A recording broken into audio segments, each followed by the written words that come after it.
Good Yontif, everyone. Shana Tova. It's so amazing to be here. I have all of the trepidatious feelings of starting the new year, starting the High Holy Days, all of the weeks and months and days and hours of preparation and angst and excitement and nervousness and beauty and celebration and holiness. So just would ask if with me you could all take just a moment of just to sit in silence and just take 3 deep breaths and just sort of feel our hearts and all it took to arrive in this moment.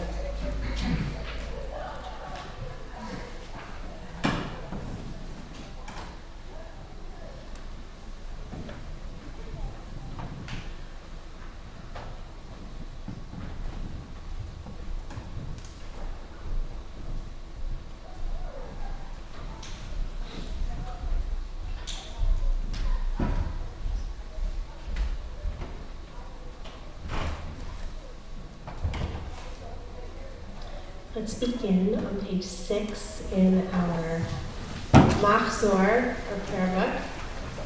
I'm always daunted at the beginning of the holidays when we start on one of the first pages because it seems like it's going to be a lot of pages. And these are only the Rosh Hashanah books. The Yom Kippur book's about 3 times as thick. So I just like that also. So I'm blessed to lead this service with our singers, with Meg Laird and Becky Slitt and Lisa Coleman, who are friends, longtime members of our community, and really are the spiritual leadership with me of this congregation. So we'll start on page 6 with Hine Matos, Umanayim Shevet Achim, Achayot, Kulanu, Gam Yachad.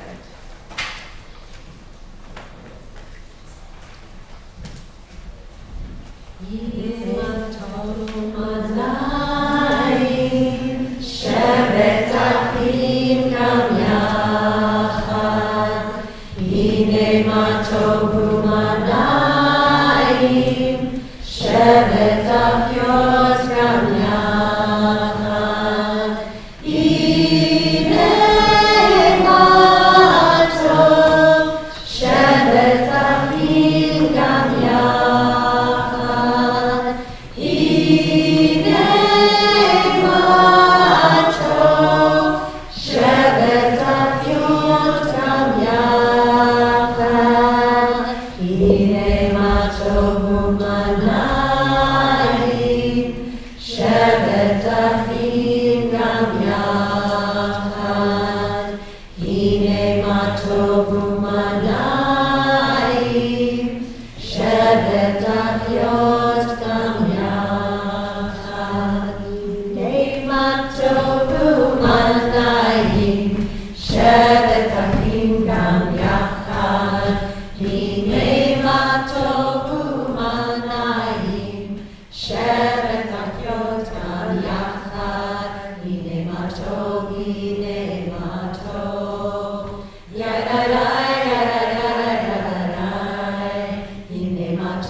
The prayers are, the songs and prayers are numbered, and we move back and forth. So we'll turn to page 7, and number 18. Actually, I just realized it's also in the prayer book, so we don't actually have to use the prayer book.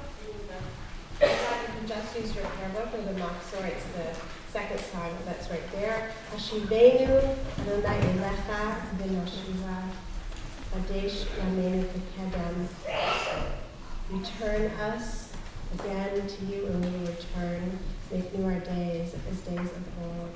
I'm going to share a beautiful teaching. I learned about this prayer from my new friend and dear colleague, Rabbi Ariella Rosen, down the street over at Congregation B'nai Israel, who shared last Saturday night at Slichot that this prayer, Hashivenu, these are the last two lines that we sing of Eicha, of Lamentations.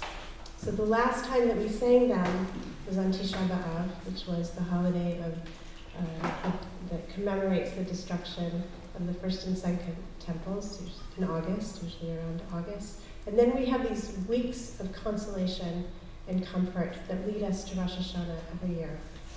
And this year, we're still in need of consolation and comfort. So the words have a different meaning for us this year.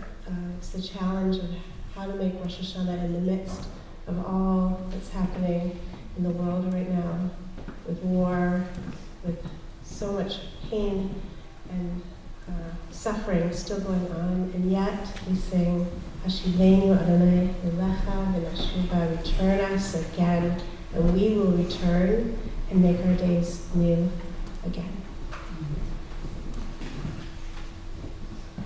Hashivenu, Hashivenu, Adonai Elecha,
I have put in front of you life and death, the good and the curse. So choose life, so you and your children after you may live, from Deuteronomy. When we choose quiet, we choose life. When we choose sanctuary, we choose life. When we choose restraint and letting go, we choose life. When we choose self-compassion, we choose life. When we access our deepest cry and make it into a yearning, we choose life. When we create a container within, we choose life. When we find you in community, in listening, in the space between, we choose life. When we admit we don't know, we choose life. When we trust that change allows growth, we choose life. When we choose to seek partial truths in others, we choose life. When we seek peace, we choose life. Choose life so that you and others may live.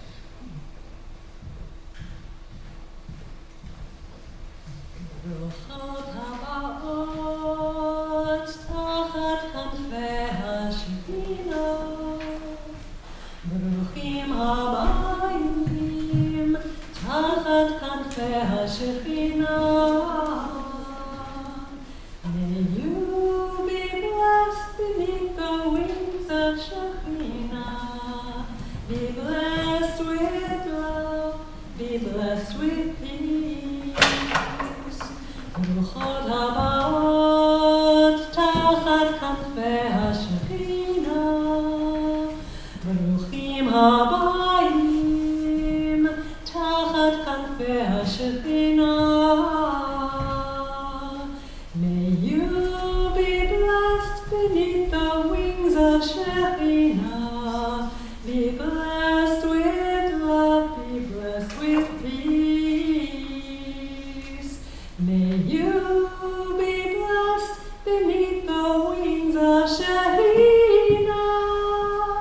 Be blessed with love, be blessed with peace. Let's turn to, thank you, so beautiful. Let's turn to our song sheet, to the first song on the bottom of the page.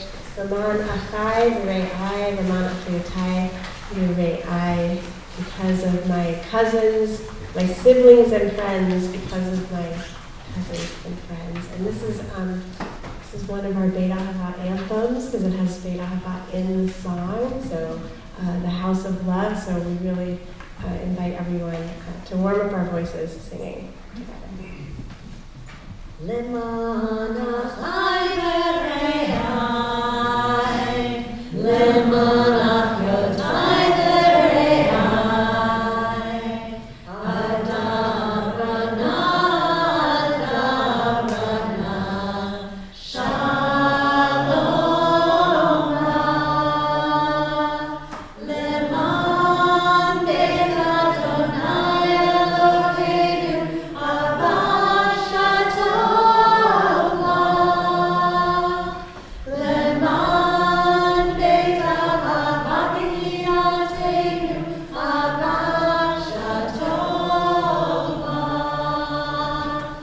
Because of my siblings and friends, because of my cousins and friends, please let me ask, please let me say, peace to you. This is the house of Hashem. I wish the best for you. This is the house of love. I wish the best for you. We turn in our handout, our booklet, to page 12 or page 11. It might be different in different iterations of this. In mine it says page 11. There's a song at the top called Shuvi, Shuvi, Return, Return. It comes from Song of Songs, and it's written by Navatamira and in Jerusalem. And this song is a love song. Return, O Shulamite. Return, one of peace and fullness. Turn back, return, return, that we may have vision upon you. How beautiful and how pleasant you are with love, with all of its delights. So it has so many meanings right now, and I sat down to write a kavanah. Thanks to Becky's amazing teachings this year about writing kavanot for prayers, and I really got lost in it. So different times it means different things to me. But shuvi, shuvi, come back, return, return. I'm very much thinking of the hostages right now and the prayer for them to return when I hear shuvi, shuvi. But I also hear return for all of us to really turn to each other and to the other, and to return to a belief that peace is possible, that there's a solution. It's not constant bloodshed and escalation, that there is a way through this. And it's my prayer that as we sing Shuvi, Shuvi, we're singing out there to them, but we're singing to us, because it starts with us also, and that those parts of ourselves that need to return, that we're calling back into being, that we invite them in with Shuvi shuvi ha-shulamit, shuvi shuvi ren-chazeba, shuvi shuvi ha-shulamit, shuvi shuvi ren-chazeba, maya pitu manat, ahavatanu-im, maya pitu manat, ahavatanu-im, shuvi shuvi ha-shulamit, shuvi shuvi ren-chazeba, shuvi shuvi ha-shulamit, shuvi shuvi ren-chazeba, maya pitu manat, ahavatanu-im, maya pitu manat, ahavatanu-im. Let's read together on page 9 in our Machzor in English. In our prayer book. The time is now. We've gathered round, so bring all your gifts and bring all your burdens with you. No need to hide, arms open wide. We gather as one to make our home of Rosh. We come to tell, we come to hear, we come to teach, to learn. We come to grow, and so we say, the time is now. Sing to the one. God's presence is here. Shekhinah, you will dwell among us. We'll make this space a holy place. So separate, so whole. Rejoice every soul who enters here. I would like to invite our High Holiday Committee members to light our Yontif Rosh Hashanah candles. I'm looking around to see if the High Holiday, who's here and who's out setting up and doing all the amazing hard work that it takes to transform our place and our space. So let's see, is everybody all Becky? Yeah, we got on the stairs. So I was going to have them just say a little word. Maybe would you all mind introducing yourself for a moment? And I just want to say this is an amazing High Holidays committee, and Jeff is probably going to get Claire, who I really hope will come in. If not, we'll bring her in spirit in a little bit. Bring her in. Yeah, this is an amazing High Holiday committee. It's been chaired by Claire Trevax and Jeff Friedman, and do you want to introduce yourself? Jeff Friedman. Or say anything you want to say? Welcome. I'm Jim Schultes, Hide, welcome, Shana Tova. Elizabeth Land. I'm so happy to see everyone. Shana Tova. Ruth Parham. Welcome, everybody. I'm Becky Slit. You'll see me all over this page. I'm Claire.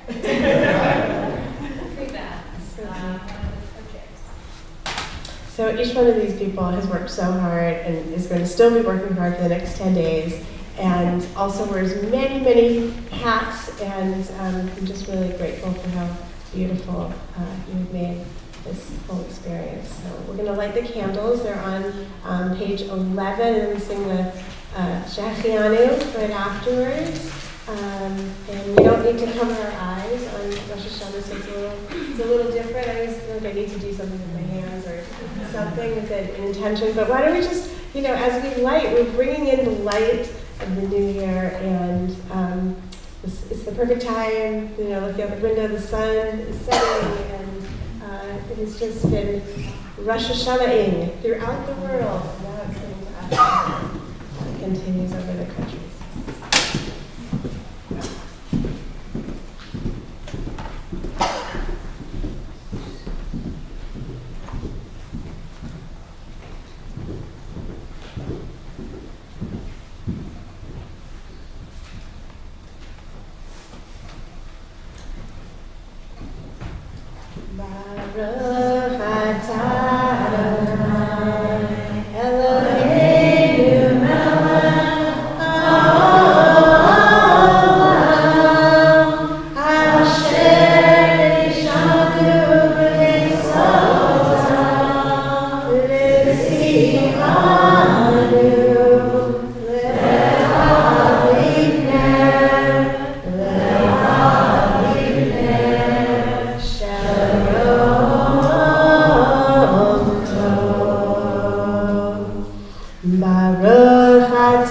Adonai Eloheinu melech haolam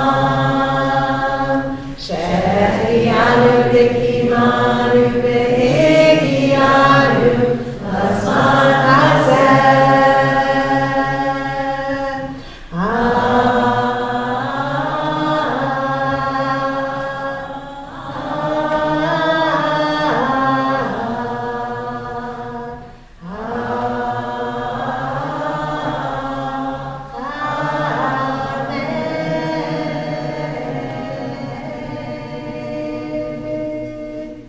Shana Tova, a good Yantiv, a Happy New Year. Let's take a few moments now to turn to the people around you and introduce yourselves and say good Yantiv, say Happy New Year, meet the people around you.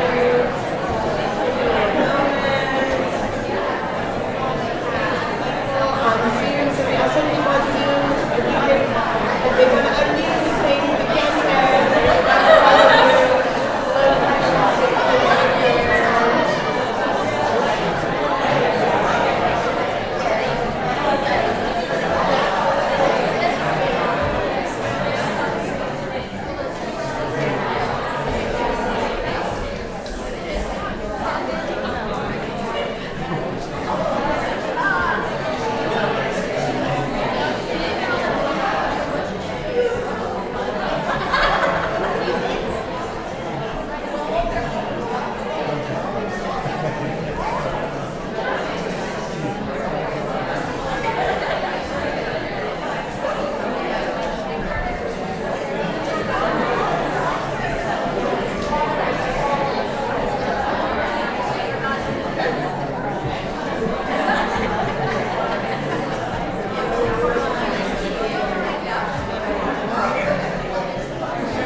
So when you're ready, I'm so glad that everyone is doing such an amazing schmoozing and reading. And I also feel more relaxed. And also, I didn't welcome the people on Zoom or YouTube yet, or wherever they are. I wanted to say thank you for being here, and thank you to Bombex for just the amazing, beautiful setup that enables us to not have we used to have 800 cameras and carts and wires and things in the last 4 years. I just want to say thank you to John Lucido and to Shay Rice, who are working all of the magic to make the sound and everything so beautiful. So, and getting to be here with you and have fun. So, thank you.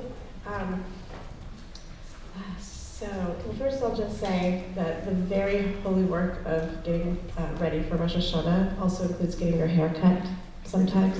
So yesterday I had a hair appointment that apparently in my wisdom I made many months ago, and I got the reminder call 2 days ago. I was like, I have so much to do, but I think I'll go. And then on the way I saw Nora, and then I saw Jessie, and then Phil. And it was like a party in getting our haircut. So I just want to say, we were blowing shofar. It was like really wonderful. So we are going to turn to page 15 in our prayer book. It's not traditional usually to blow shofar at night, but the Reform movement has created this kind of teaser ritual for us because we're leaving Elul. Elul is the month leading up to Rosh Hashanah, when traditionally you actually do blow shofar every day. So some people might have been hearing shofar all month, but for most people we're not hearing it every day. And it's kind of like a transition and a wake-up call to really get us, that's it. And then we go into Tishrei, and tomorrow will be the big shofar service. So I'm grateful to have Phil here. So let's just read together, and in the end we'll all yell out the one big call, Tekiyah. It doesn't have to be a Tekiyah Gedolah, there has to be some suspense. And we'll read this together. So at the top of the page, on page 15, and we can try the Hebrew together if you want. Tiku v'chodesh shofar v'kaseh b'yom chagenu, ki chok b'Yisrael hu mishpat Elohei Yaakov. And in English, at the new moon, at the full moon, for our feast day, sound the shofar, for that is the law of Israel, the way of the God of Jacob. Hallelujah, v'tekah shofar. Praise God with the blast of the shofar. And then let's read this prayer together. Baruch atah Adonai, shomea kol truat amo Yisrael barachamim. Blessed are you in our lives, Adonai. You hear with love the shofar, true voice of your people, Israel. We can say all together. Tekiyah.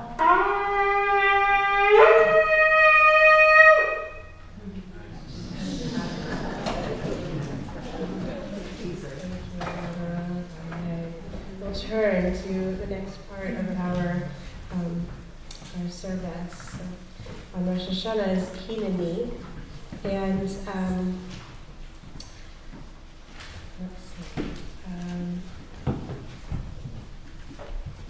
We're going to be actually opening. I believe it's an ark opening moment. So why don't we all rise and read my notes, go back to the school, not in the prayer book. So this is a prayer that the cantor or the rabbi would say, really asking for courage and for forgiveness, and really feeling the awe of what does it mean to lead a prayer service for a congregation. And I'll say this year I've really, really felt it. I really felt the weight of how to go into this year in particular. What do we all need? What will be the right thing? What will be the right balance? What will make everyone's voice feel sacred and heard and safe here, no matter what we believe, what we've thought, what we've experienced, that we're all coming here together for a collective experience through leaving one year and into the next with our hopes. So there's a prayer for the prayer leader, which I'm going to have us all say together because we're the prayer leaders. And also there's another page that has a personal individual reflection, and the key word is hineni. So let's just say that. Hineni, which means here am I. Here am I. It's okay. And here am I. And we'll open the arms. And the right one opens, the left one has that little hook on the inside of the bottom.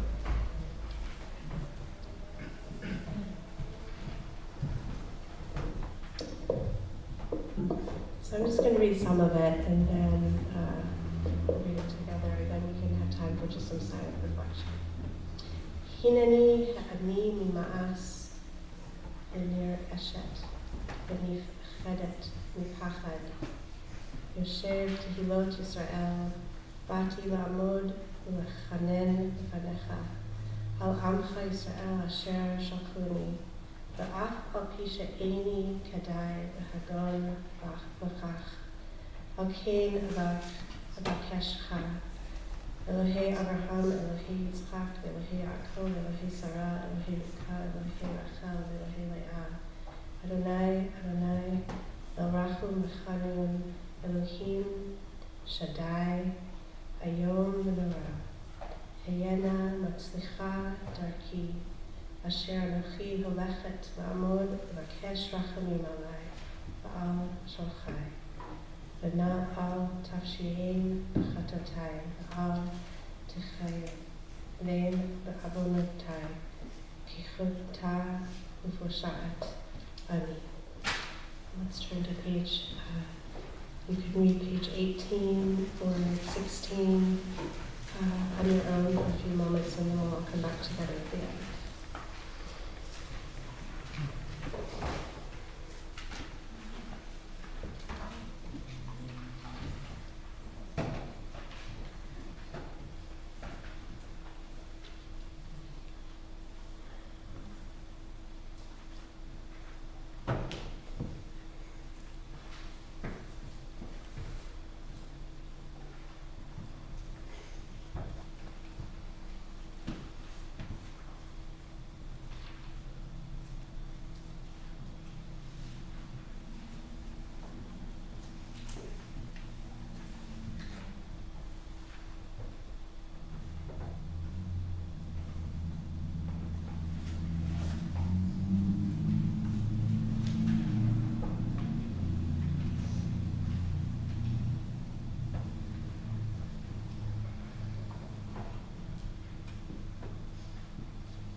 Let's read together on page 19. Eloheinu, Elohe Avotenu, V'imotenu, Yehi Ratzon, Shenizkeh L'birchotecha B'shanat Chameshet Alafim Shvamaot Shmonim V'chamesh. We'll do the English. Our God and God of our ancestors, may we know your blessings in the year 5785. Eternal One, bless us and the whole house of Israel with renewed life, happiness and peace, comfort and courage, resilience and strength.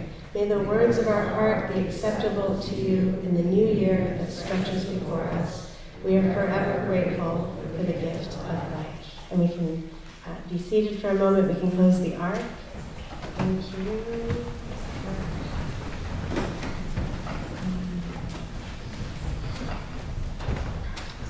So I always like to just say just a few words about what 5785 could stand for. So there's always a little abbreviation in Hebrew. So this year it's Tishpa, Taf Shin Pei Hey. So I was trying to think of what is Tishpa, which sounded a lot to me like Ashpa, which means garbage.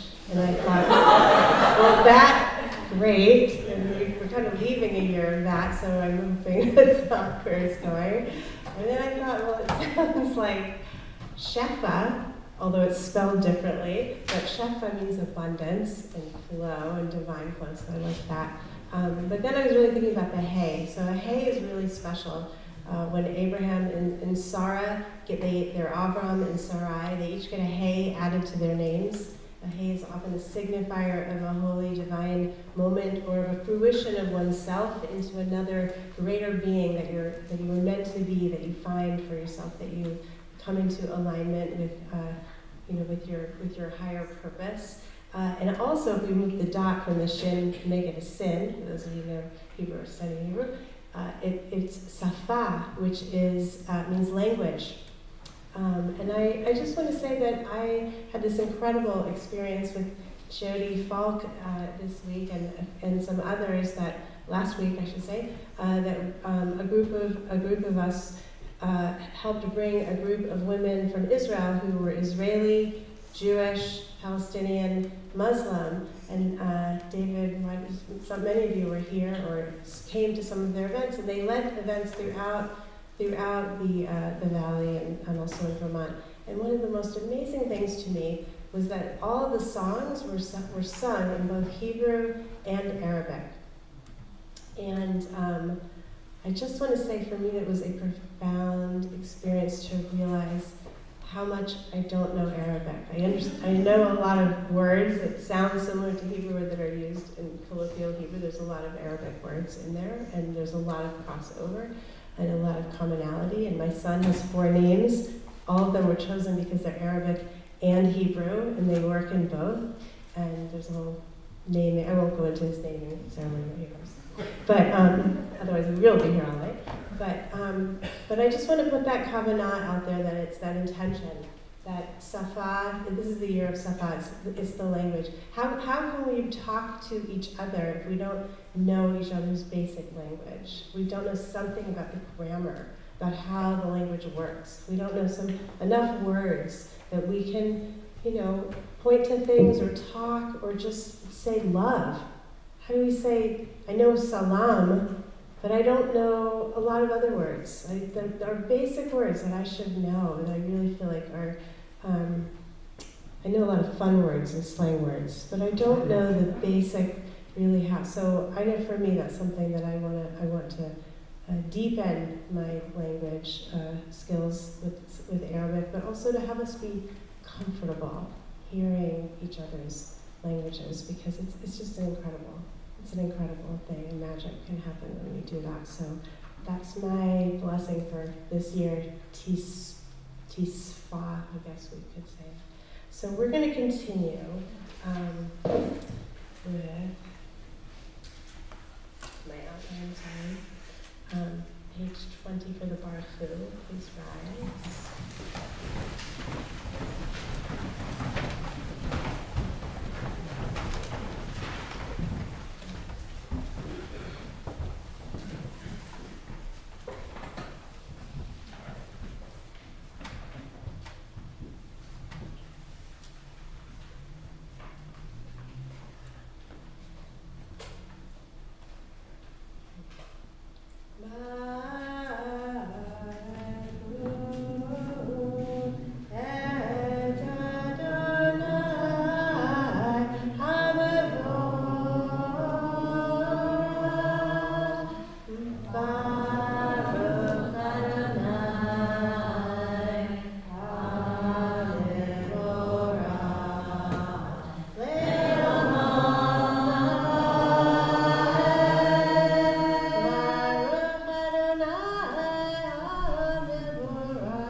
From Elegy and Joy, a and your geyser.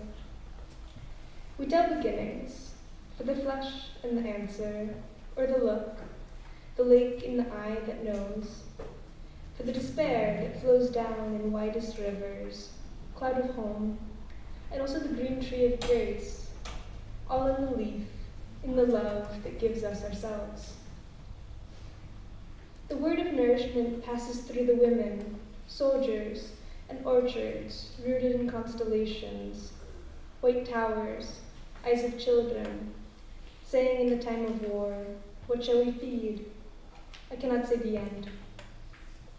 Nourish beginnings, let us nourish beginnings. Not all things are blessed, but the seeds of all things are blessed. The blessing is in the seed. This moment, this seed, this wave of the sea, this look, this instant of love.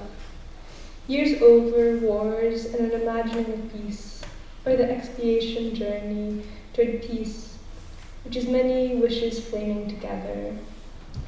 Fierce, pure life, the many living home. Love that gives us ourselves, in the world known to all. New techniques for the healing of the wound and the unknown world.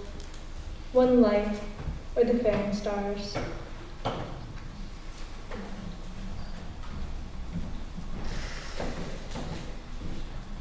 Let's turn to page 22 in our Machzor for Ha'ma'ariv, Arvin, to invite Rabbi David to the Bima.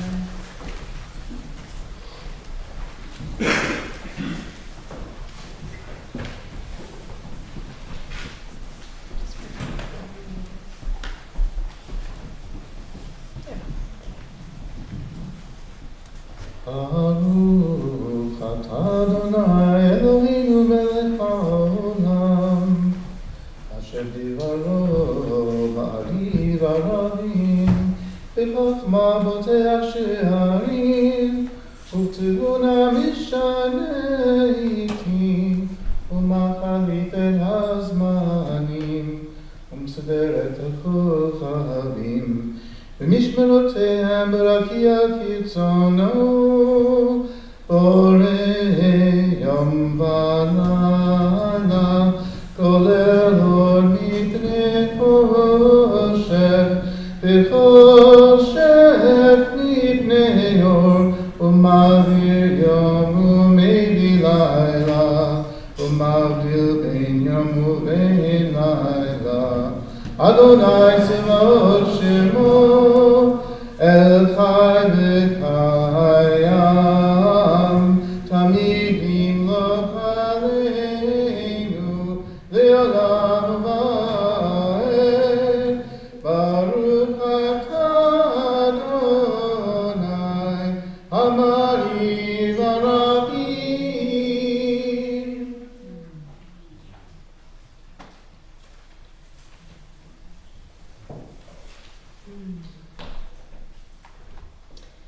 So we're going to get ready to sing the Shema in our Machzor, in our prayer book. It's on page 26. And there's always the prayer of the Shema of love before the Shema, and then there's the prayer of love after the Shema. We sing the Ahavah. So the love prayer that we're going to do is Ahavah Ve'rachamim Chesed. I'm getting a moment something. But it's on page, let me find what page it's on. It's on page 4 in our handout. So if you could turn to page 4, it's right there. Ahavah Ve'rachamim Chesed Shalom. These 4 words. And the idea is that we create a space of love, and then we go right into the Shema, and then we go right from the Shema into the Ahavah. So we're going to also go right into the Ahavah, and they're all about different kinds of love. But I also wanted to just share a really beautiful teaching that has to do with the Shema and also about love. James knows this one. So we think of what Shema Yisrael Adonai Eloheinu Adonai Echad means. Hear, O Israel. Israel is Israel. Adonai is our God. Adonai is one. So this name for this Yisrael, we say, listen, Israel, and it's Yisrael. So Yisrael is the one who wrestled with God or struggled with God. It was Jacob wrestling with the angel, or with Esau in his mind. So this struggle. So Harav Kook, who was a great thinker, pre-state Israel, he said, don't read it as Yisrael, that means the one who struggles, but what if we move that dot and it's Yishar'el? So, and that would mean the one who sings with God. And then he has a beautiful poem. It's the fourfold song of singing to God. So I invite us, when we get to the Yisrael of the Shema, like what would it feel like in this moment? Like how different maybe would our whole experience feel if our own self-identity of ourselves was as the one who sings to God, because that's also part of Israel.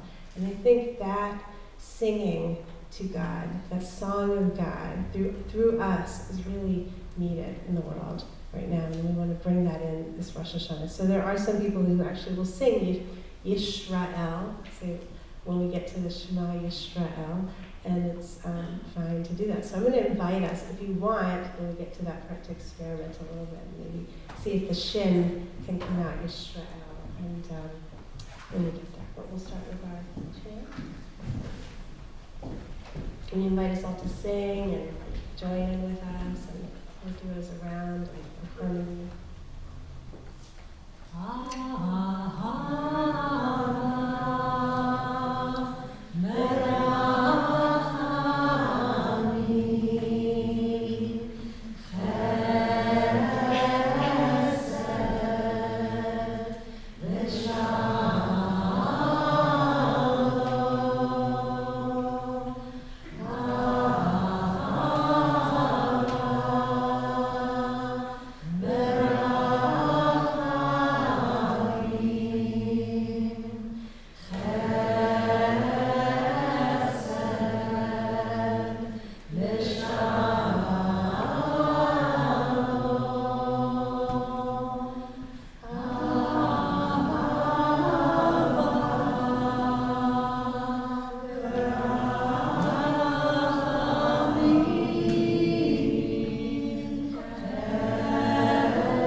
page 28. You shall love the Lord your God with all your mind, with all your strength, with all your being. Set these words which I command you this day upon your heart. Teach them faithfully to your children. Speak of them in your home and on your way. When you lie down, when you rise up, bind them as a sign upon your hand. Let them be a symbol before your eyes. Inscribe them on the doorposts of your house and upon your gates. Ani Adonai Elohechem. I am Adonai your God. Ani Adonai Elohechem. I am Adonai your God.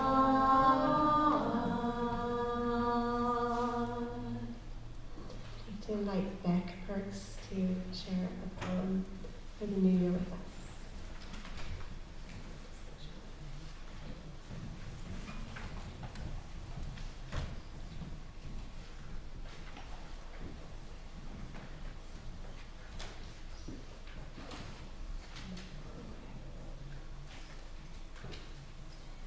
I'm gonna take 1 minute while we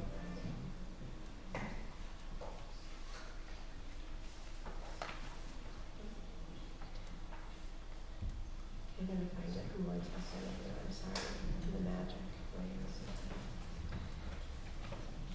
Let's see, we will sing Tishrei first. But they're gonna sing while we're getting it.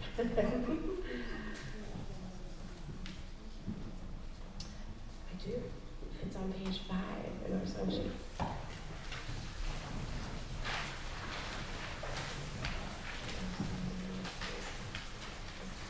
Oh Lord, prepare me to be a sanctuary,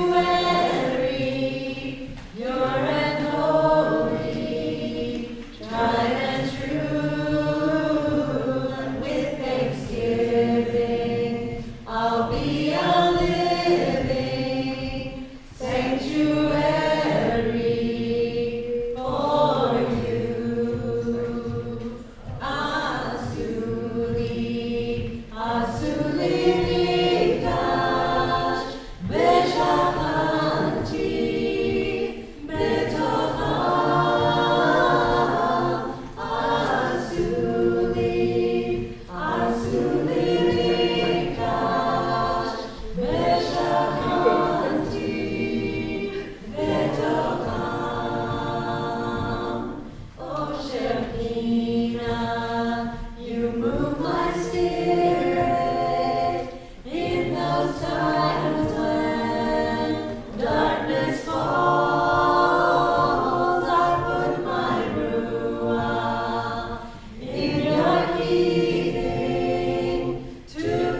Rabbi Rachel Bernblatt. Here's the thing. The year begins anew, even in the worst of times. The leaves will turn and fall, and then they'll grow again.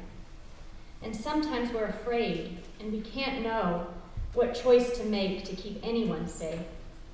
Uncertainties are there. All we can do is seek out sweetness everywhere we may, and work to fix what brokenness we find. The good news is we're not in this alone.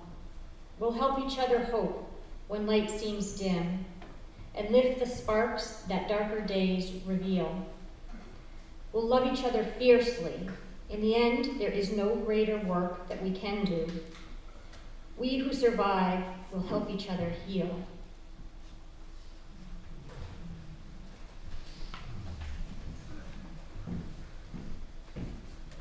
Thank you. We're going to continue on page 36, at the bottom of the page, with our prayer for peace, for us, for Jerusalem, for all Israel, for all Palestine, for all Gaza, for all Lebanon, for all Tehran, for Ukraine, for all the peoples and places that we send our peace and our healing to,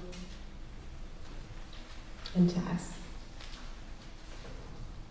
We're on the bottom of page 36.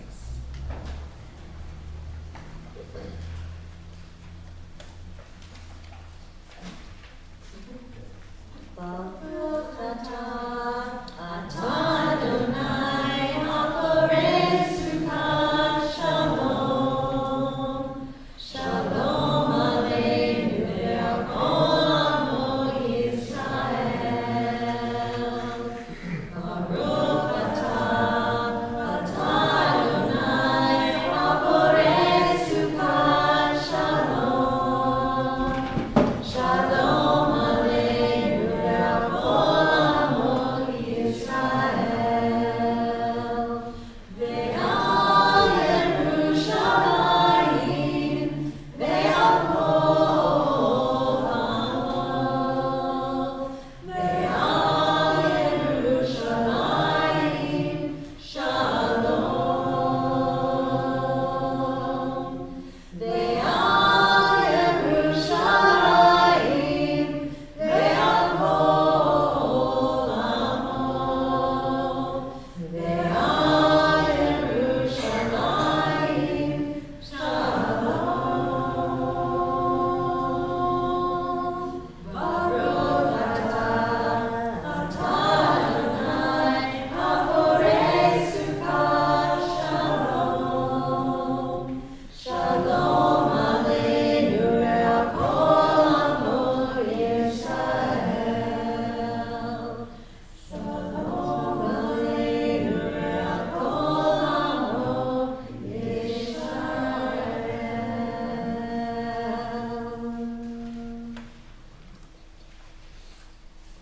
So we're going to take a moment now to invite up our president, Peter Neva. It's my pleasure and honor to invite our president, Peter, to the Bima to share his words and welcome this Erev Rosh Hashanah.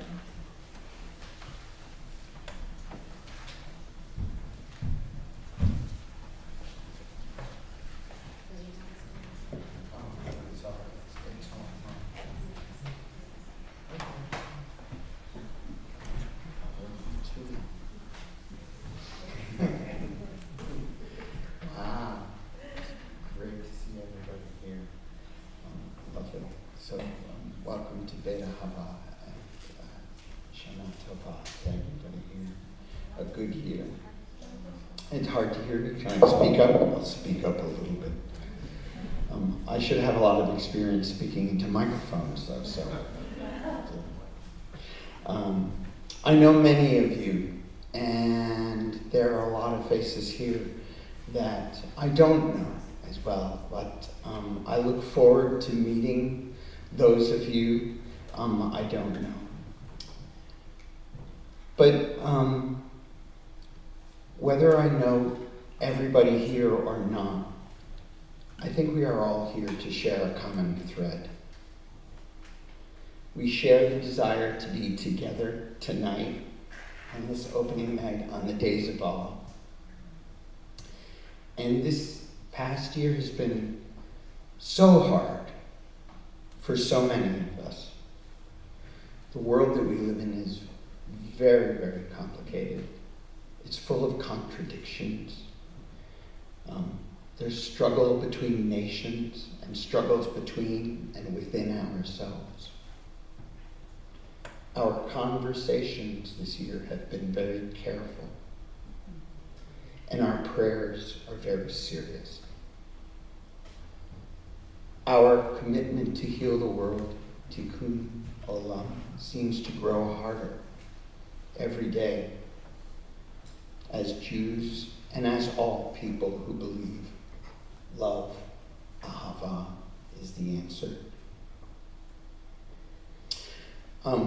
We've all seen the beautiful card everyone's got it. I love just the way this has been.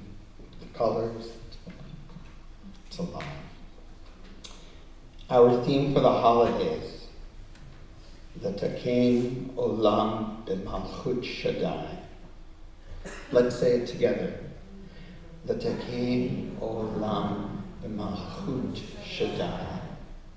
To heal the world in the majesty of nurture.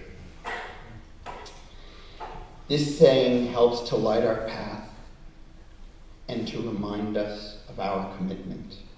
These words are found in the prayer Aleinu and are meant to energize us for the holy work ahead of us this year and beyond. To nurture and to feed our better nature. The L'Takein Olam B'Malchut Shaddai. The name Shaddai is an ancient name of God and is also related to the word for breast, Shud. It invokes the source of nurturing. The power of love and nurturing is, and I'm guessing, what has brought us all here to Beit Ahavah. And this year we are rededicating ourselves to that basic tenet, to heal the world in the majesty of nurture. You know, I never expected to be president of anything. But I've been the leader of a lot of musical ensembles. In fact, I have a gig coming up in a week. Ask me. Like calling sharps and flats and tempos and creating arrangements comes naturally to me. Being a leader at Beit Ahavah is not so natural. But I'm blessed to have been surrounded by an incredible ensemble. The string section. Rabbi Ricky and the board of directors and everybody here and everybody who's helped to make tonight. Those who step up have created an atmosphere of nurturing and has made my position one of learning, and it gives me the strength to move forward. I hope to bring arts and programs, enthusiasm and love to Beit Ahavah that bring us all closer together in community. This means that everyone here, that my ear is open. To let you know, I've been having some technical issues. I just switched from a Android phone to an iPhone, and there are struggles involved. But you should be able to reach me, hopefully within this week, this coming week. If you want to reach me, you can email me at president@beitahavah.org. And my ear is open. Please reach out. Beit Ahavah needs all of us here to continue the work of nurturing and healing. If you're here just for the holidays, that's okay. But we would love you to join us. If you are already a member, please be generous and contribute. We all have seen these envelopes around. And if you can, contribute what you can to our coffers. But also, member or not, find some time to come to our services and our events. Find the time to come and nosh and come and schmooze with us.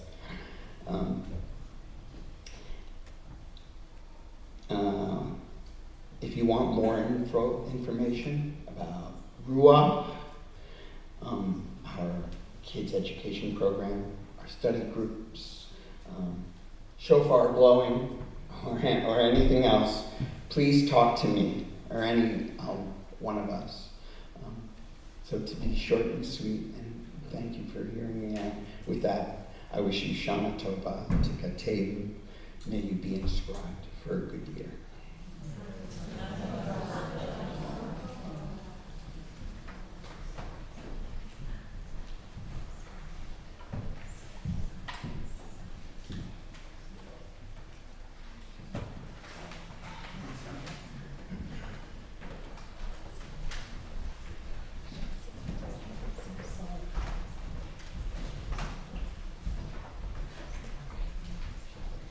So thank you so much, Peter. I really enjoyed also sitting there getting to watch you and how your shirt matched and made Emily like beautiful. It made a great shirt, and it looks so beautiful. So we actually now that I heard what you said, we're gonna sing a song that's in the last page of our handout. So if you'll flip over with us. On the last page. So so really, thank you, Peter, for just bringing this, our theme, with Tacheno Lamanachut Shaddai, in such a big, beautiful, powerful way. And it's really just the beginning of us thinking about what these words mean. So there's a song that has the words in them, and it's on the last page, and it's called, the words are Takein Olam, Takein Olam, Takein Olam B'Malchut Shaddai. To heal the world, you must feel the world, heal the world with the power of Shaddai.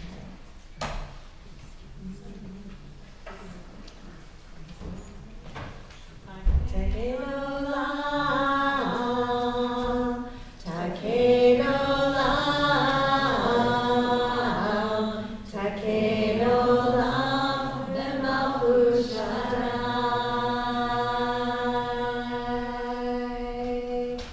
Takein Olam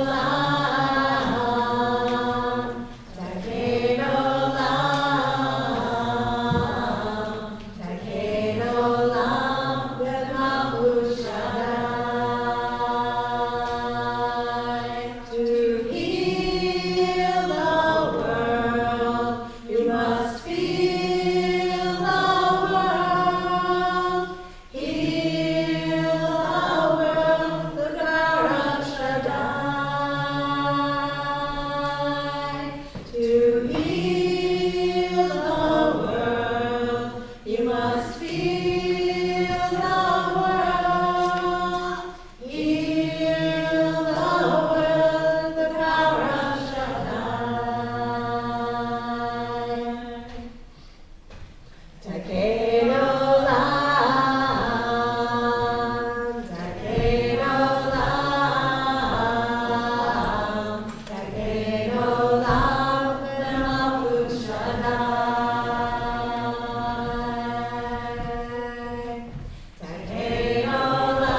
Rosh.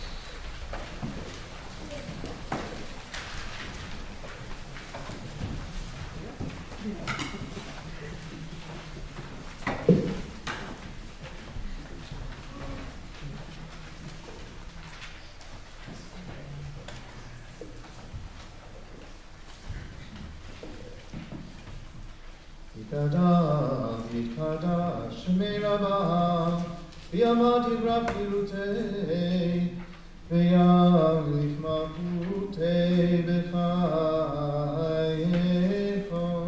U'v'yamer Mechon, U'kaedecha Beit Yisrael, Ba'gala u'bizman karir, V'imru Amen. Shemei Rabbah, V'vorach le'olam lomei almaya, Yitbarach v'yishtabach, V'yitpar v'yitromam, V'yitnaseh v'yitadar, V'yitalel v'yitalal, Shemei L'kudesha b'richu, Leila uleila mikol birchata v'shirata tushbihata v'nechemata damira v'alma v'miru amen.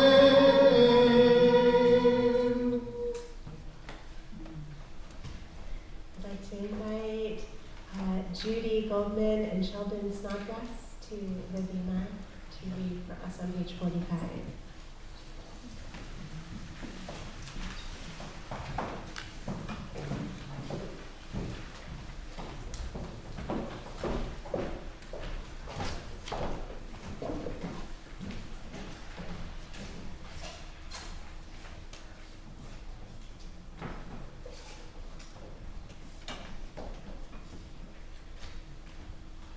Baruch atah Adonai, our God and God of the generations before us.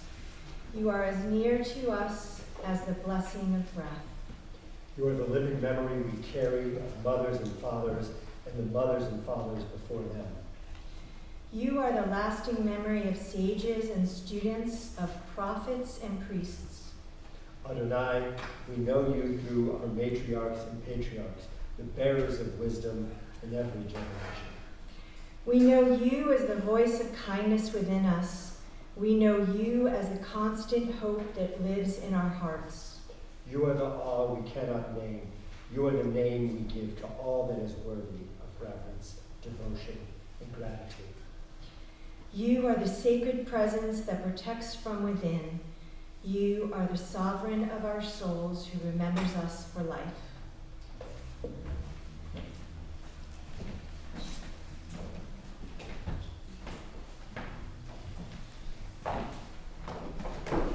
We rise for the Amidah on page 42. We'll be doing the first three prayers of the Amidah together, sung as a community, and then there's time for silent reflection, and there's a number of different prayers and things that are added in for Yom Tov, for Rosh Hashanah, and you're going to have time to either read the words in the prayer book. There's so much poetry, so many prayers, so many notes and things, so I encourage you to find something that might draw your attention, what you need, or else just the precious words of your own heart. And then towards the end of the silent part, I'll be inviting Betty Wolfson up to also read for us a poem before we finish the rest of the night. So on page 42. Adonai sebatatita ufia itelimatecha eternal one, open up my lips that my mouth may declare your praise. Baruch atah Adonai Eloheinu Elohei Avotenu Elohei Abraham Elohei Yitzchak Elohei Yaakov Elohei Sarah Elohei Rivka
The name of the poem is In the Name of the Daybreak.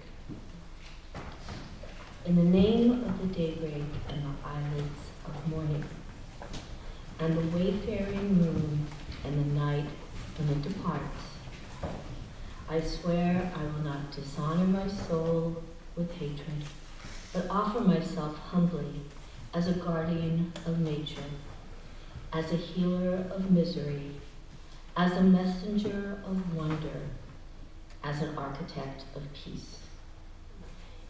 In the name of the sun and its mirrors, and the day that embraces it, and the cloud that veils dawn over it, and uttermost night, and the male and the female, and the plants bursting with seed, and the crowning seasons of the firefly and the apple, I will honor all life, wherever and in whatever form it may dwell, on earth my home, and in the mansions of the stars.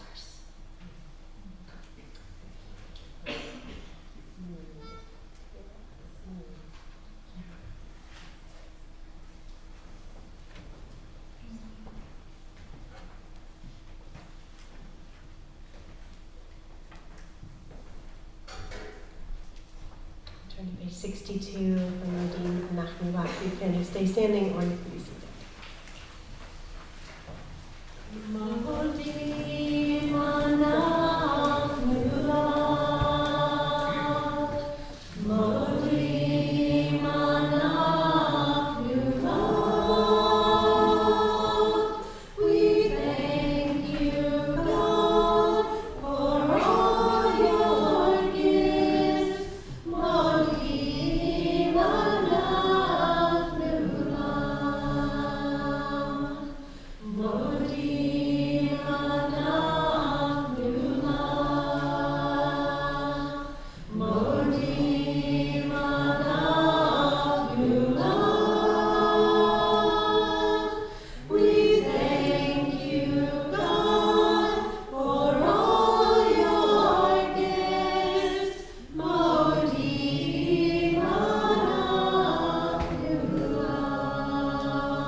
Page 66.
So I'm going to share my sermon now because I feel like it's a healing sermon, and then we'll do the healing prayer afterwards. I do want to acknowledge that it is late, and that if anyone needs to get up or move or go or have water, or there's also even some food in the memorial room, in the green room, if you need to take care of yourself.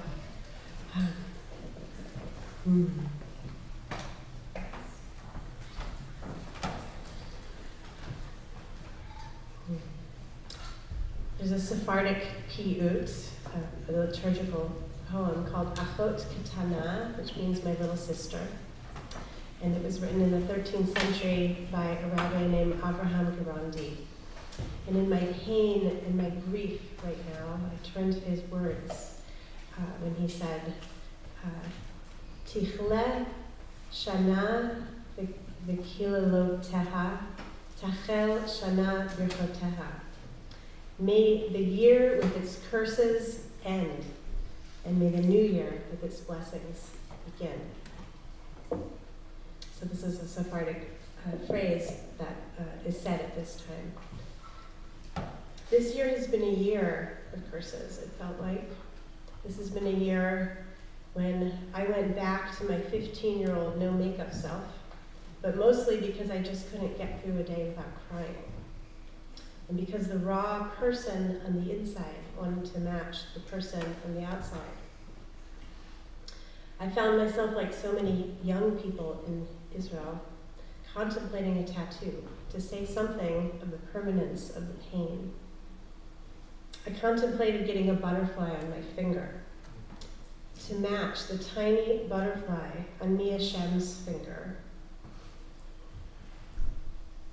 In the blurry photo that I enlarged on my phone of her arms thrown around her mother back in November when she was released from Hamas captivity in the first days of that only deal. I thought of the words, "We will dance again," that became a mantra and a prayer this year, a frequently tattooed phrase I've learned. But the butterfly, I thought, was about transformation and rebirth, and all of the other hopes and passion that I have for monarch butterflies, which despite the pain of this year, although less frequent than in some other years, the monarch butterflies did visit my yard of overgrown milkweed this year, and each one fluttering orange was like a cry, and also like a rebirth of hope and life. May the year with its curses end, and the new year with its blessings begin. My emotional life this year has been given voice through an old camp friend who I was once co-counselors with at camp, Rabbi Hannah Yerushalmi, who's a poet. I did not speak with her for about 30 years until she came back into my world with her poetry. She wrote that since October 7th, wells of emotion have swelled within me with a singular outlet, the written word. And I learned from her that without some kind of artistic or expressive or expression, the trauma would just stay inside me. And it's one of the reasons I was very moved to work with this group called Women of Vision, because they do so much artistic expression to transform things. Hannah often numbers her poems by the number of days of captivity. And that's very much her orientation. I forgot to mention that I wanted this sermon to be a little interactive, so I was going to ask for some people and volunteers. So I want to read a poem first by Hannah Yerushalmi called Ad Matai. It's called How Much Longer? And I was actually going to ask James if you would you come and read a poem? You're such an amazing, you don't have to, you're sit down. Would you come read a poem? Okay. Well, one of the things that I learned this year is that we can't always be alone. Rabbis can't be alone. No one can be alone, and it makes a difference to share our pain and our sorrow, and also to learn from each other. So this is a poem called Ad Matai, which means how much longer. And Hannah wrote, how much longer? This is her intro. We are weary of being the fire and we are tired of being the wood. As the new year begins, we all yearn for an angel to intervene. There's a little bit of Hebrew.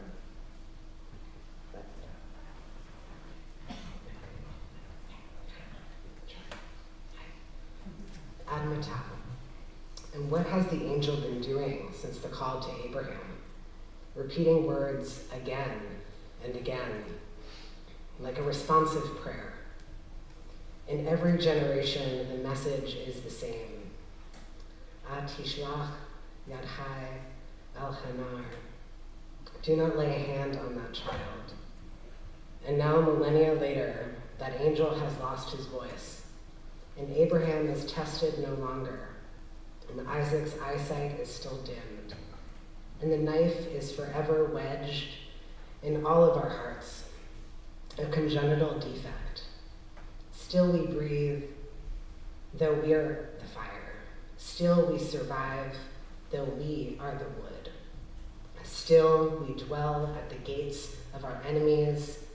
Still we wait for another angel to intervene. Brave children lift up their eyes wide, yet no ram appears caught in the thicket. Grieving grandparents, wary of this story, repeated every year, whisper, Ad Matai, Ad Matai.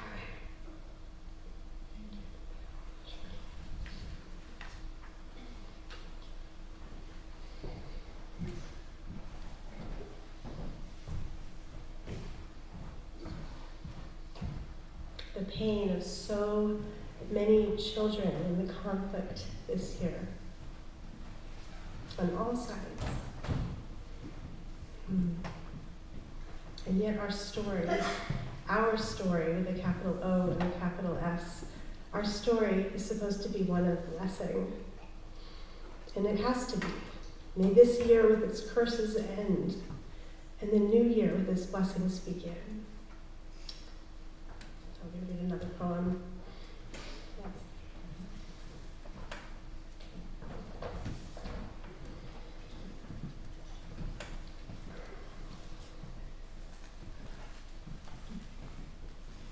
Everywhere. Where should I kiss? The universe asked the land. Devastated in the north, bereft in the south, the land was hurting and stayed silent. Where should I kiss? The universe asked the people. Broken by history, betrayed by allies, the people were hurting and stayed silent. Where should I kiss? The universe asked the child. Everywhere, the child responded. I hurt everywhere.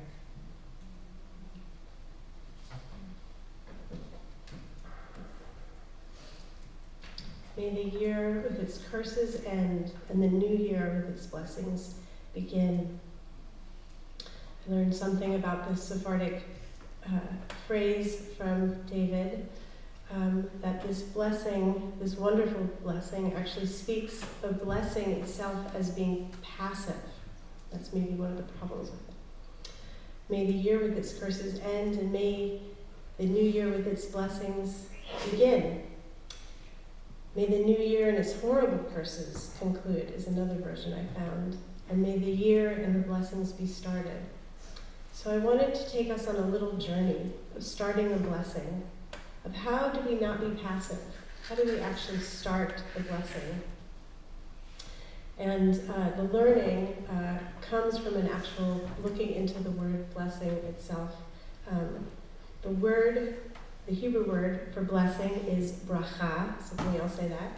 Bracha. And we say it all the time. It's in Baruch, which means the usual word for the formula for blessings. Baruch atah Adonai, we're used to hearing Baruch. Or in the feminine form, it's Brucha, At, Yah, or whatever other names. And we can also say Nivarech, Et, Hashchina, let us bless. And it's also in the first blessing in the Torah, which is when God commands Avram to go out, Lech Lecha. And God tells Avram, go out, lech lecha, but go to yourself, lech lecha. And then God says, or really commands him, vayehi bracha, and you shall be a blessing. Now I'm going to read yet another poem, but I think I'll just read this one. It's a short one that we might sing later. It's called Kanfei Ruach. Human, rise up, rise up. You have strength within you. You have wings of spirit, wings of majestic eagles. Do not deny them, lest they deny you. Seek them out, and you will find them without delay.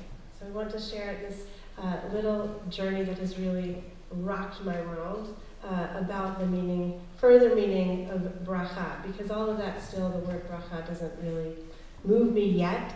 And this is a journey from a wonderful workshop that I took with a woman named Monique Ziv Krieger at the beginning of September. And she said that bracha, the word bracha, has 3 root letters, bet, resh, chaf, and it's the same 3-letter root as 3 other words. So the first one is berech, so let's all say berech. Berech. Berech means knee. So I invite you to think of your knee, or look down at your knees. Look down at your knees. We all have knees here. Or your neighbor's knees down the pew. You can see a lot of knees are very highlighted when we're sitting, especially in a row.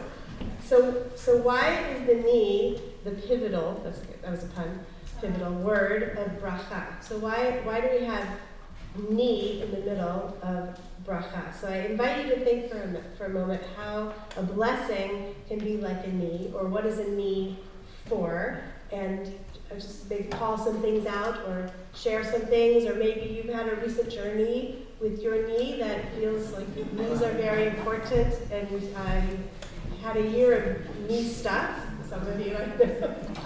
So if anyone wants to share, how could the knee be related to this bracha concept, or what does the knee do? Yeah? Maybe it's a blessing for your knees to be flexible for your and for yourself.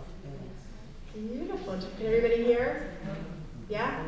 Great. We'll be extra loud, so I won't have to read. That was wonderful, flexible, beautiful. What else about a knee? The knee. Think about your knees.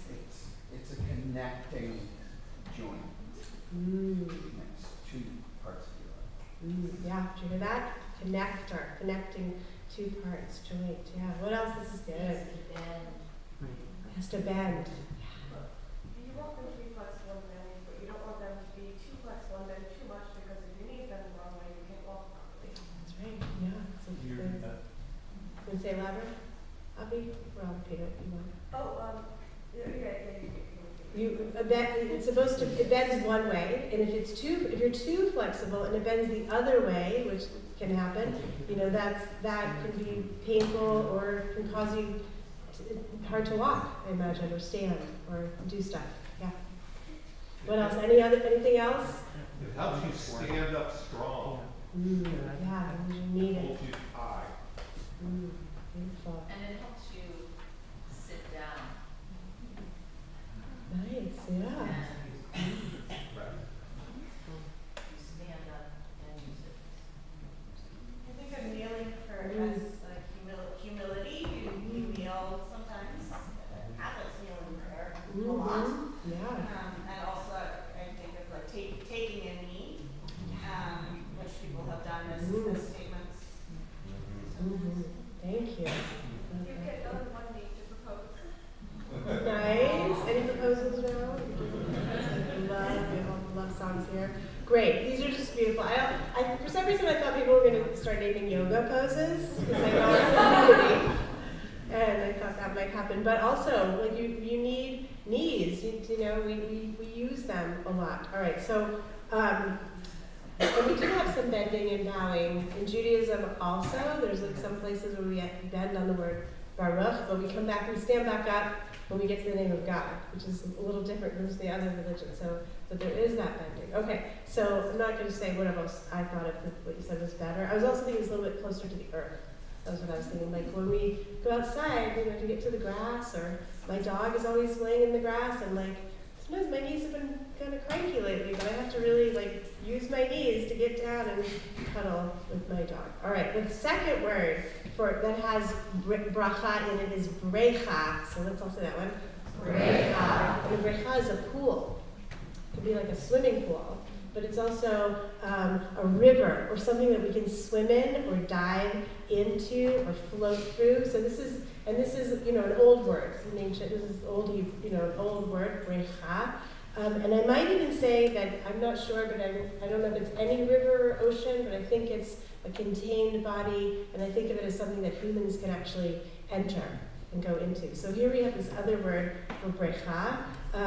So any idea, what comes to you when you think of how a blessing or how they're connected? Brecha, a pool, or water. Source of life. Mm.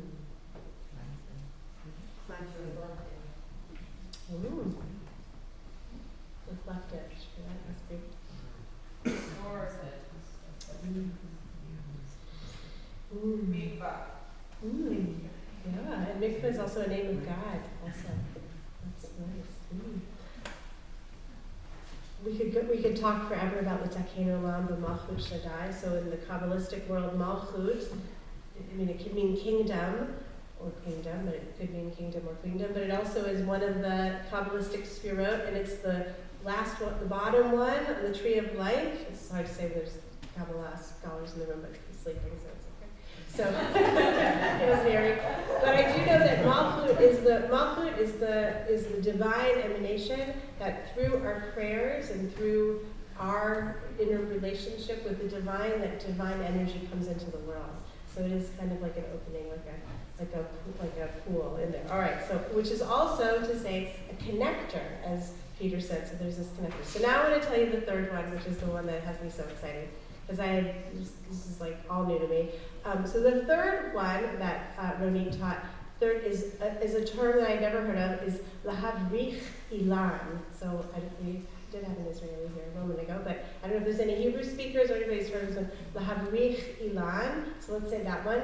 Lahavrich ilan. So lahavrich is a verb, so it means to cause baruch onto something, to do baruch onto something, and ilan is a tree. So we know people with these names are ilan, and ilan is a tree. So it's to do something with this tree. And what does this term mean? It's actually an agricultural term in the Talmud, and this is what happens when a certain kind of tree, it's a common thing that some trees do, they propagate by its branches extending out over onto the ground and touching the ground, and then it actually takes root there, and it will grow until at some point where it's going to actually separate from the mothership. And in modern agricultural terms, this is called layering. So some people may have heard of this. So this is actually done on purpose sometimes. And this is something that trees do naturally, which I did not know. And I have this magnificent row of overgrown forsythia in my backyard. And in the spring, it's so bright yellow. It's just like on fire. It's so beautiful. And in the winter, I can cut the branches, put them in water, and they sort of forces the spring, and little blooming yellow buds appear on the branches. But in the winter, the branches get so heavy often from the weighted snow that they literally dig into the ground. And for a while now, I have been pulling them up and just amazed that there were these little roots, as if the plant hadn't known what it was doing. And I literally have been pulling these things up, and there are often too many, and eventually I just sort of have abandoned my project, and it's just wild out there. And what I learned from Ronit is that this is actually lahavrich ilan. The plant, or the tree, is literally causing this thing of regeneration by arching itself to the ground. And in this case, it's helped on purpose by the heavy frozen snow of a good Northampton storm in order to plant itself. So the Mishnah, of course, is talking about this because of the very practical concerns that might seem trivial to us. But I think they show a deeper meaning that's going to go back to the deep healing that we need to do right now in the world. So on the surface, what happens when a tree on my property falls its branch over onto yours, over the border, and roots a new tree, but has not yet separated to create two distinct plants. Is it your tree, or is it my tree? If there is fruit, do I have to wait the obligatory 3 years of orla before I can harvest or eat the new fruit on your side or on my side? And if the tree's branch causes damage and breaks the fence between us, is that my responsibility or is it yours? Since the new tree was planted in your soil. These are the kind of Talmudic discussions that used to bore me in rabbinical school until I was put with the other person, Ann Brenner, who also found these kinds of conversations difficult, and we were on purpose put together. And through the most amazing chavruta, we began to see the incredible metaphors that the rabbis were giving us to deal with contemporary situations. What I also learned from Ramit was that in agriculture, sometimes the farmer will make a small break in the branch, literally injuring the branch in order to get it to rest and take root in the earth. And in fact, I think this is where the Leonard Cohen song also comes in about sometime you need the crack for the light to come in. It's that breakage, it's the injury, it's the break in the branch's core being, and the weight of that frozen snow, or it's the force of the wind, or it's a great storm, or even a hurricane, like the destructive, difficult hurricane that has just happened this week. And sometimes we get to be the lucky ones that are living painfully through this time. And it's that breaking that we too feel that allows the core to know that it can propagate and it can take root and it can birth and flow and make a connection to the ground and root there. It can hinge this being into the next one that it is giving life to. I learned from my friend Tova Lazaroff that lahavrich ilan is also a colloquial way of saying to give birth, because eventually the branch will break when the new off-growth is strong enough or when the injury is just too great and it lets go. So is that new tree, the forsythia or fruit tree, growing inside you? Or is it inside your neighbor's yard? And is it part of you or is it theirs? And what does it mean to truly be a blessing, to give life, or to be a blessing that hinges this world of wonder and storm into the next world? And how can we, in all of our strength, courage, and inner wisdom, after a year of curses, using, as Yehuda Amichai describes it, diuk ha'ka'ev v'tishtush ha'osher, the precision of pain and the blurriness of joy, and how to make a new blessing and how to be a new blessing.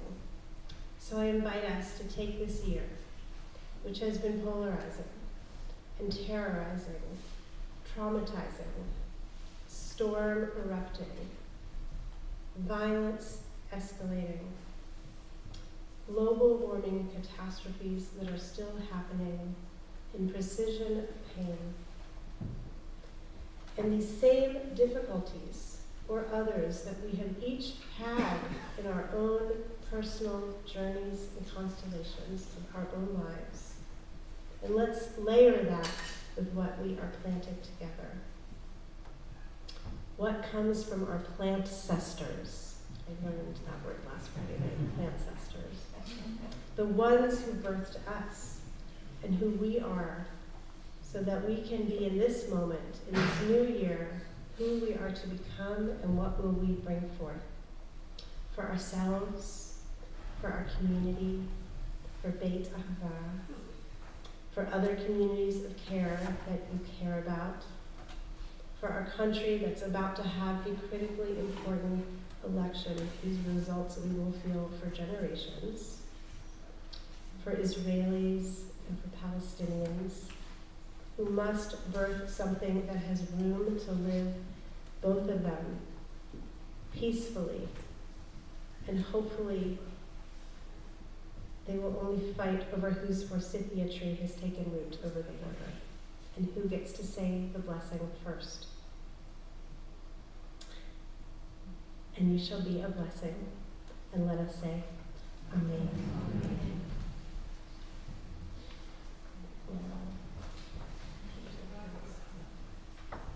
We're going to do our healing blessing.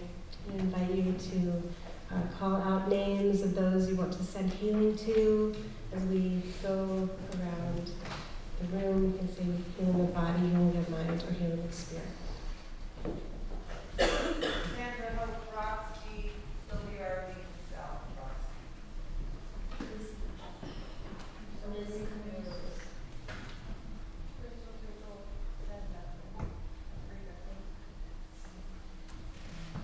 Natalie Jarman. Latitude.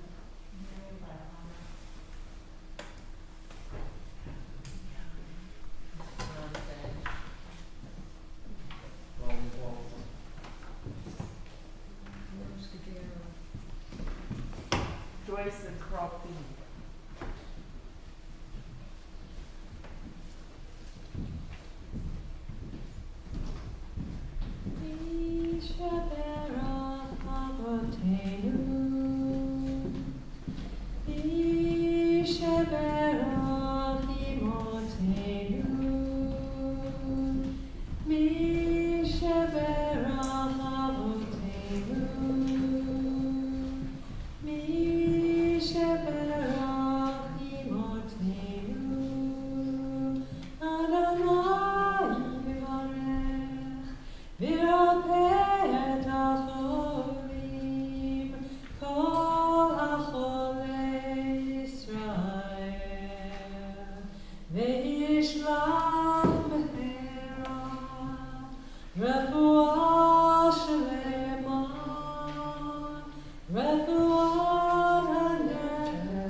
Bless us now with your care. Bless us here and everywhere. Send healing for the body. Send healing for the soul. Adonai, please grant us many years of life to thank you and to praise you as you shelter us with love. The length of our days, the length of our days, then amen,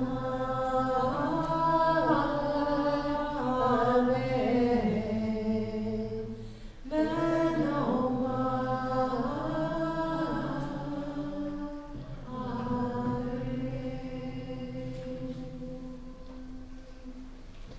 We turn to page 76 in our Machzor for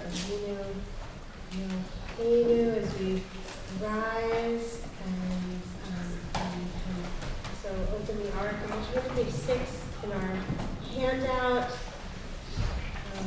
It's an Avinu Malkeinu, and then on light some holiday co-chairs to come do some announcements after this.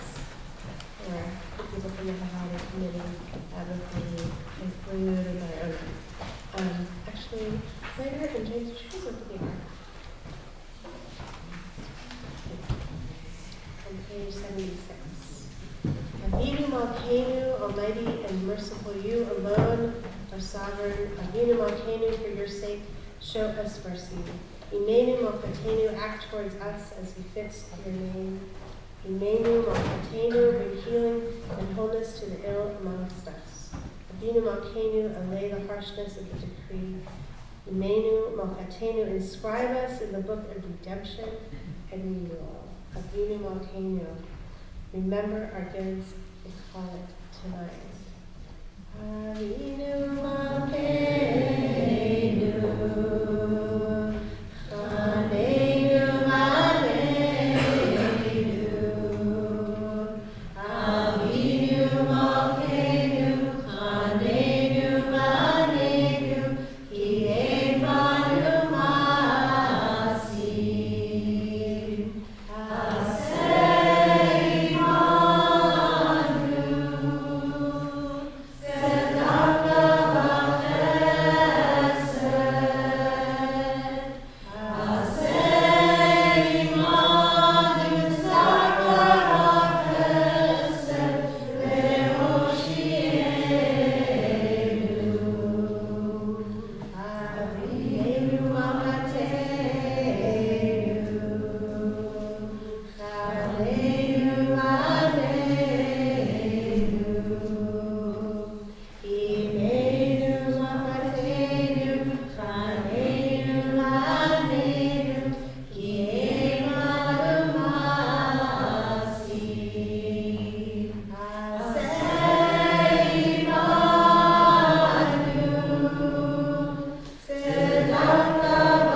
Everyone, Shana Tova. Before we conclude and then head down for apples and honey around challahs and yummy things, I wanted to invite, Claire, are you doing it? Or Jack? Or both? Yes, great. Jack Friedman and Claire Trumax are co-chairs of the High Holiday Committee, to the Viva.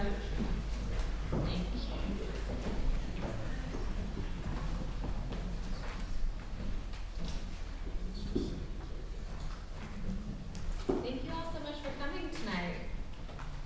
And thank you. You can't tell we've all had a very long day planning this. Oh my gosh, I do have details about the times for the upcoming services. So we'll start up again tomorrow at 9:30 for our main service, and we will have the children's service at 10:30. That will be in the music room. So if you have kidlings or know people with kidlings who'd like to go to that, please feel free. And then we'll be having our Rosh Hashanah potluck luncheon at 12:30 right after the conclusion of services. In terms of the potluck, if you still have a thought about, some special family dish that you'd like to make that your grandmother made. A pie, a stew, as long as it's vegetarian. you can still sign up online and just bring something. That would be wonderful. Is Margaret Miller still here? Oh, great. Margaret, do you want to? We'll just mention something about it? You could do it. Okay, so Margaret Miller has been a champion for years of the Beit Ahavah food drive. And there'll be bags at the door. Grab one on your way out. Fill it up with any non-perishables anytime over the next 10 days. And we'll be taking that food then as much as we can collect to the Survival Center. Survival Center. Thank you so much, Margaret, for continuing that. What else? Oh, well, if you haven't noticed, there are lovely succulents all over the bima and the building. And we would love you all to take one with you as sort of a reminder of the wonderful words that the Rabbah has spoken tonight, and to remember that there is resilience even in the desert, just like a succulent.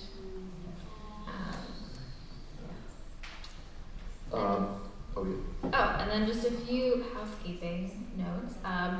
If you are a member or would like to become a member, we have partnership packets available out on the welcome table. We'd love you all to get involved. And if you'd like to submit a name for the Gisker service, if you'd like to have a picture up in the video that we make, we need that submitted online by Sunday the 6th. After that, we can't guarantee that it'll get into the video. Otherwise, if you'd like just a name read, you can get that to us anytime up until the day before the Gisker service. I guess we also want to thank everybody. There's been, we're up here, just the two of us, but there are many folks who have been involved in making this service and the services to come happen. Obviously, we want to thank the amazing singers. Aren't they great? They're fabulous. And our incredible, warm, loving, supportive Rabbi Ricky. And we're just so happy everybody is here. Yeah. And we want to thank our committee members. Thank you, Ruth, James, Elizabeth. See who else is here.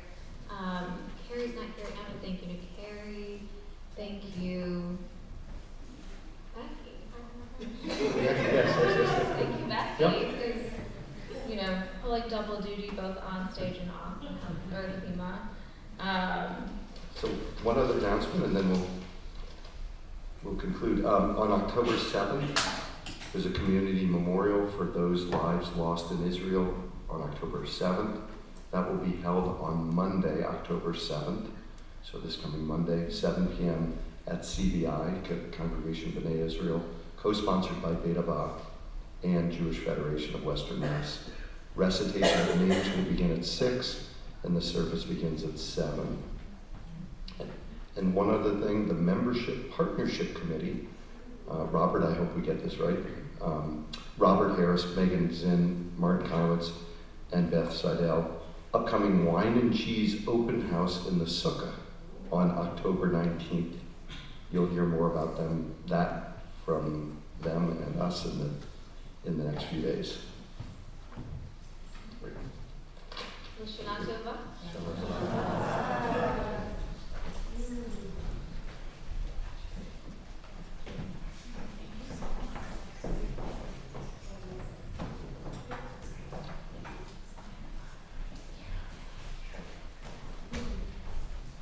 Thank you so much, Jeff and Claire. I just want to also thank both of them and the whole committee. Just look how beautiful it looks in here. It's just amazing. So many people work so hard. And also I want to thank Lori Mead and Mary and Sarah brought black flowers from Madison's garden, the pink ones, and Lois Parent also donated beautiful flowers, and of course, and also the succulents have also we have an anonymous donor, but everyone should take one home. They're wonderful. And are there any other thank yous of anything that I missed? So I just want to thank everyone for coming. I hope you'll be back tomorrow or soon, and we'll get to see you. And I think we'll. I had this moment in my head where I was like, let's skip the Aleinu. And oh, wow, I said that. But the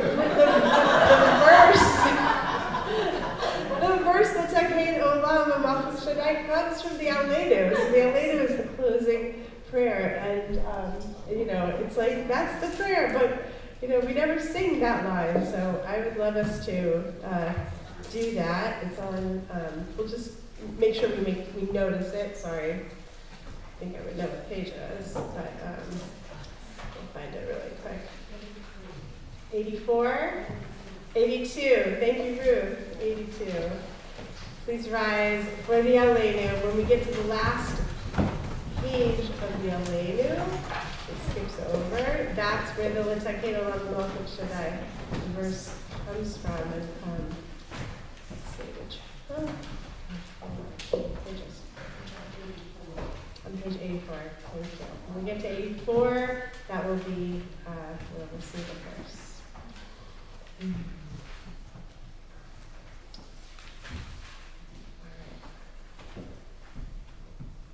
We're going to do, there's different versions of Aleinu. We're going to do the one that's more inclusive of all people, and it's on the bottom of page 82.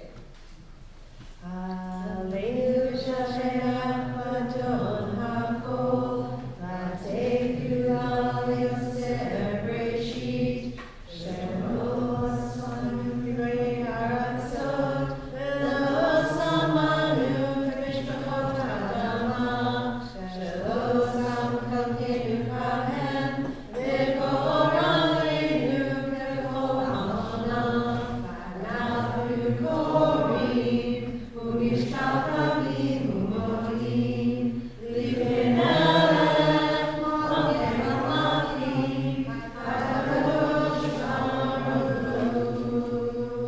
Let's just say the line because it's 5 lines down. L'Takein Olam Malchus Shaddai, V'ne'emar Elai Adonai, V'melech al kol haaretz, Vayom Habu, Yeh Adonai Echad, U'Shemo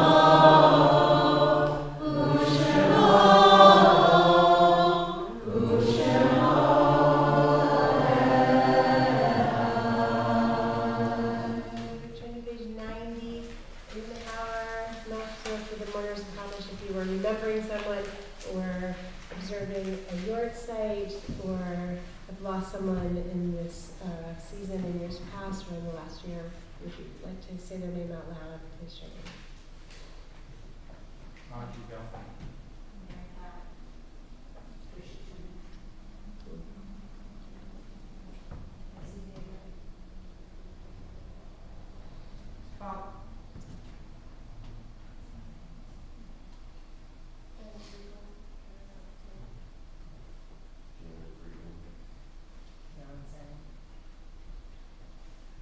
Sharon Cochran.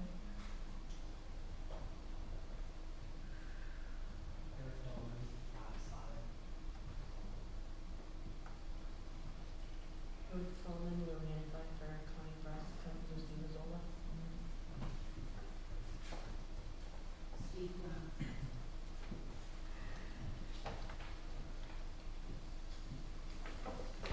All those who have died in wars and conflict in the last year. Yitkadal, Yitkadash, Shnei Rabbah, Ve'almad, Durach, Durtei, Ve'amlich, Machtetei, V'chai Chodem Yomechon, V'chayei Tchol Beit Yisrael, V'agala V'zman Karib Yimrim, Amen. Yehei Shnei Rabbah V'barach, Ve'olam L'amei Hamaya, Yitbarach, Yishtabach, Yitbar, Yitman, Yinaseh, Yitadar, Yitaleh, Yitalal, Shmei, Kudushat, B'richu, Le'ela, B'nkol, B'rchata, B'shirata, B'shirata, B'nechemata, D'chminan, B'yama, B'yirum, Amen. Yehei Shlom Avraham Amin, Shemaya, Chaim Aleinu, Ve'al Kol Yisrael, B'yirum, Amen. Usei Shalom B'Ramah, Uyasei Shalom, Amen. May the Maker of peace send peace to all who mourn and comfort to all who are bereaved. And let us say, Amen. Our closing song is on page 94, Adonam, and then we're going to kind of quickly go down the hall where Apples and Honey and Kiddush is set up. I'm going to also thank everyone who baked challah. There are lots of round challahs, all the people who baked or brought apples or honey, and also all the people who participated in the service and who are going to continue participating in the service. And thank you so much for that.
Shana Tova.